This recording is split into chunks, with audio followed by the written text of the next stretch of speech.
શાંતિ. આજે આપણે બધા ખૂબ સુંદર બધું સાંભળ્યું ને શરીરને કેવી રીતે સ્વસ્થ રાખવું. તો શરીરને સ્વસ્થ રાખવા કસરત કરવી તો જરૂરી છે, પણ સાથે સાથે જો આપણું જીવન વ્યસન મુક્ત હોય તો જ આપણું શરીર તંદુરસ્ત રહી શકે. તમે જુઓ છો ને, ઘણા લોકો બહુ દારૂ પીતા હોય તો વહેલા મરી જાય, મસાલો ખાતા હોય તો કેન્સર થાય, ઘણી બધી બીમારીઓ થાય. તો આપણે પણ આપણું જીવન કેવું બનાવવું જોઈએ? નશા મુક્ત, જેને કહેવાય કોઈ પણ પ્રકારનું વ્યસન ના હોય. હવે વ્યસન કોને કહેવાય? ગુટકા ખાઓ, બીડી પીવો, તમાકુ, પછી દારૂ, એવી ઘણી બધી વસ્તુઓ છે જેને વ્યસન કહેવાય.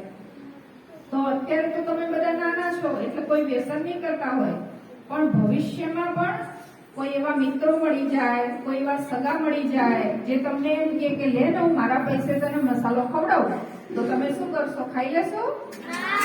કે લે તને હું મારા તરફથી બીડી આપું, પી ને, મજા આવે. એકવાર પીતો જોતો, સિગરેટ પીવામાં કેવી મજા આવે. તો શું કરશો તમે? પી લેશો? નહીં પીવો ને?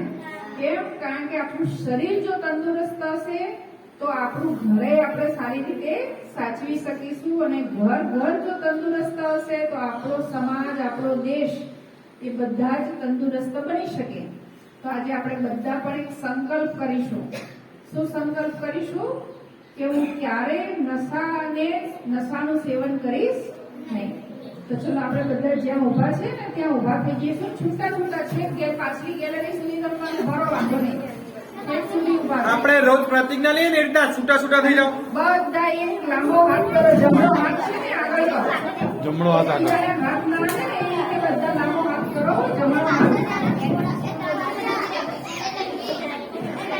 અવાજ નહીં કરવાનો, ખાલી હાથ જ લાંબો કરવાનો છે, બોલવાનું નથી.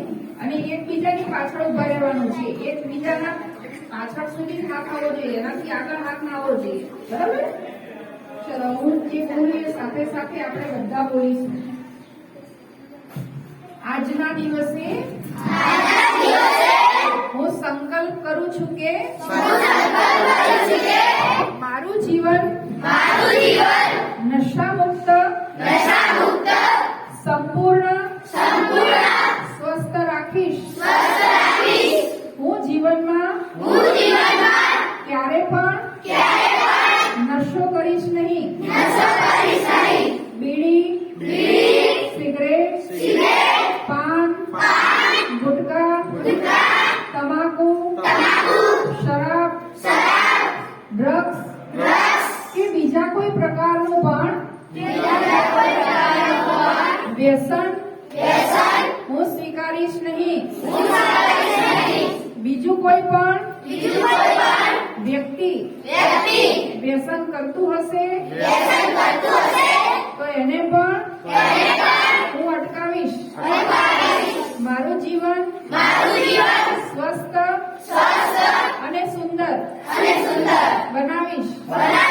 સાથે સાથે સમાજમાં પણ લોકો વ્યસન મુક્ત બને એવો પ્રયાસ કરીશ. અને મારા દેશને વ્યસન મુક્ત બનાવીશ. ઓમ શાંતિ. જય હિન્દ. વંદે